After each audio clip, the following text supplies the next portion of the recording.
नमस्कार दोस्तों, स्वागत है आप सबका एक बार फिर से। जरूरी नहीं है कि आसमान की ऊंचाई को छूने के लिए हवाई जहाज की आवश्यकता हो। अगर हौसला और सोच बड़ी हो तो मनुष्य कुछ भी कर सकता है। जी हाँ दोस्तों, मैं बात कर रहा हूँ भारत के पूर्व राष्ट्रपति डॉक्टर एपीजे अब्दुल कलाम की। इनको भारत का मिसाइल मैन भी कहा जाता है।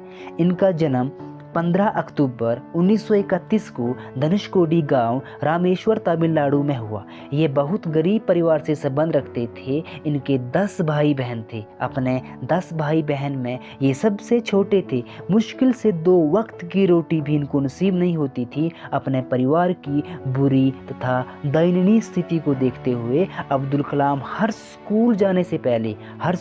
स्कूल जाने से पहले अखबार बेचा करते थे।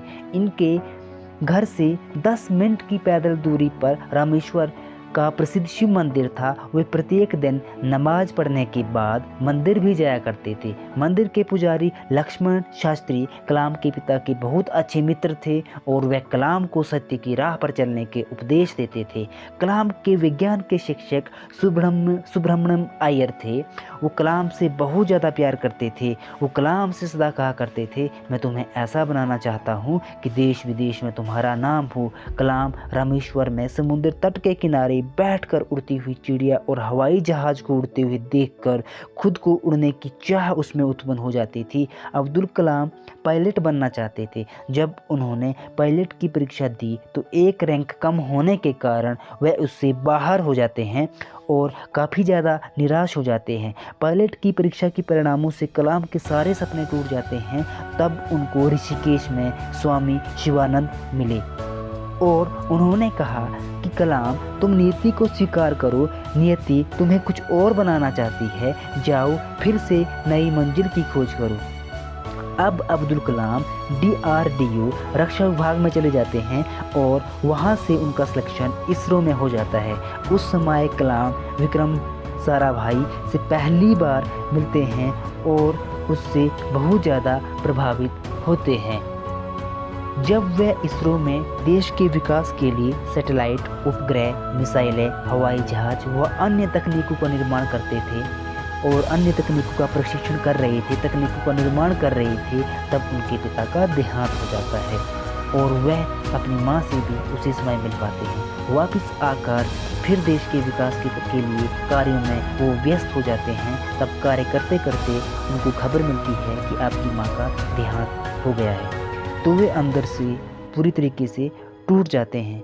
खुद को संभालते हुए अब्दुल कलाम फिर से कार्यप्रणाली में लग जाते हैं और अपना काम बेहतरीन तरीके से करने लगते हैं। तब उनके भाई उनकी सगाई के लिए दिनांक, दिन और तिथि घोषित कर देते हैं। कहते हैं कि कलाम, तुम्हारा इस दिन को सगाई है, आपको इस दिन को आना पड़ेगा। लेकिन कलाम देश के विकास के लिए, अपने लक्ष्य के लिए इतने ज़्यादा व्यस्त होते हैं कि वो सगाई की दिनांक और तिथि ही भूल जाते हैं और उसके बाद जीवन भर वो शादी नहीं करते हैं।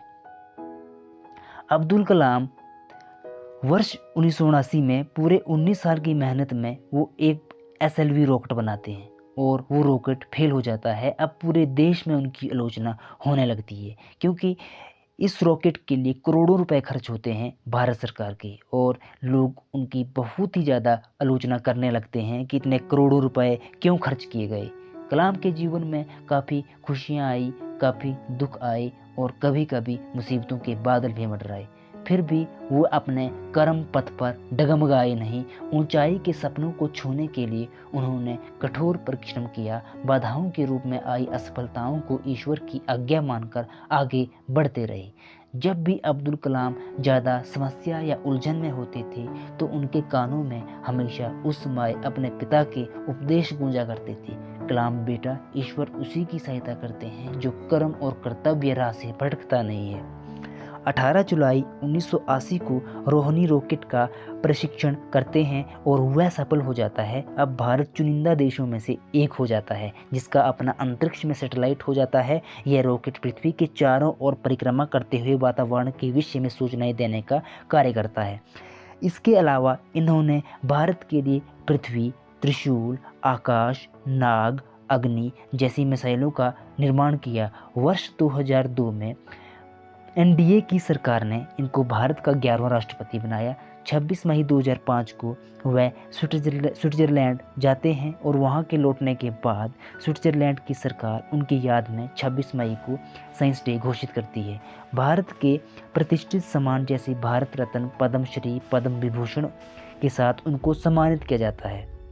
जब अब्दुल कलाम राष्ट्रपति थे तब उनके परिवार के सदस्य राष्ट्रपति भवन में उनके पास मिलने के लिए आते हैं और उनके पास 10 दिन तक रहते हैं। जितना भी खर्चा 10 दिन का आता है 3,52,000 अब्दुल कलाम खुद ही पे करते हैं। 27 जुलाई 2015 को शिलोंग के IIM संस्थान में जब कलाम व्याख्यान दे रहे थे कि इस धरती को कैसे सुंदर बनाया जाए, यह बोलते ही वह एक वीर योद्धा की तरह जमीन पर गिर पड़े और इस मिसाइल मैन ने हमेशा के लिए उड़ान भर ली। एक गरीब परिवार से होने के बावजूद भी अपनी मेहनत और समर्पण के बल पर बड़े से बड़े सपनों को साकार करने का कलाम एक जीता जागता उदाहरण है। भारत की वर्तमान पीढ़ी ही नहीं अपितु आने वाली अनेक पीढ़ियां उनके व्यक्तित्व से प्रेरणा लेती रहेगी। आज अब्दुल कलाम के प्रयासों का ही नतीजा है कि हमारा रक्षा विभाग मजबूती से खड़ा है।